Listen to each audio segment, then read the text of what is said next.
আসসালামু আলাইকুম। আজকে জুম্মা মোবারক, শুক্রবার। সবাই কেমন আছেন? আলহামদুলিল্লাহ সবাই ভালো আছেন। গ্রামে আসার পরে অনেক দিন পর শুক্রবার জুম্মার নামাজ পড়ার জন্য মসজিদে যাচ্ছি। আসলে ওরকম আমার সময় হয় না, বাড়িতে আসি অনেক দিন পর। পরে আসলে হয়তো শুক্রবারটা মেলে না, এবার হয়তো শুক্রবারটা পাইছি, এই জন্য অনেক দিন পর জুম্মার নামাজ পড়তে যাই। আমার বাড়ির সামনে দুইটা মসজিদ, একটা হইছে 5 মিনিট ব্যবধান, আর একটা হচ্ছে 15 মিনিট ব্যবধান। আজকে আমি দূরের যেটা 15 মিনিট ব্যবধান, আগে যখন ছোট ছিলাম তখন যে মসজিদে নামাজ পড়ছি ওই মসজিদে যাব আজকে। কারণ ওই মসজিদে যাওয়ার মজাটা আলাদা। কারণ ওই মসজিদে আগে আমরা ছোট ছিলাম, অনেকগুলা সিন্নি, পায়েস, ফেন্নি এগুলা দিত।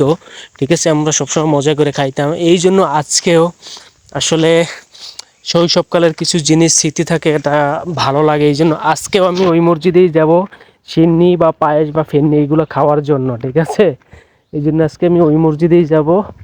কারণ মসজিদের খাবার অল্প, তারপরেও খুব স্বাদ হয়। ঠিক আছে, আর আমাদের ও মসজিদটা, আমাদের ওয়ার্ড বা ইউনিয়নের মসজিদটা খুব ভালো করে। কারণ এই মসজিদের মানত করে তারা, মানত করলে এটা ফল পায়, বা একটা কিছু হইলে এটা মানত করে তারা, ওইটা হয়। এখন এই জন্য আসসালামু আলাইকুম। অবশেষে আমার স্বপ্ন পূরণ হয়েছে। আজকে যে মসজিদে নামাজ পড়তে গেছি সেই মসজিদে ঠিকই সিন্নি বা পায়েস এসেছে। আমি নামাজ শেষ করলাম, করার পরে এখন দেখতেছি মোনাজাত শেষ।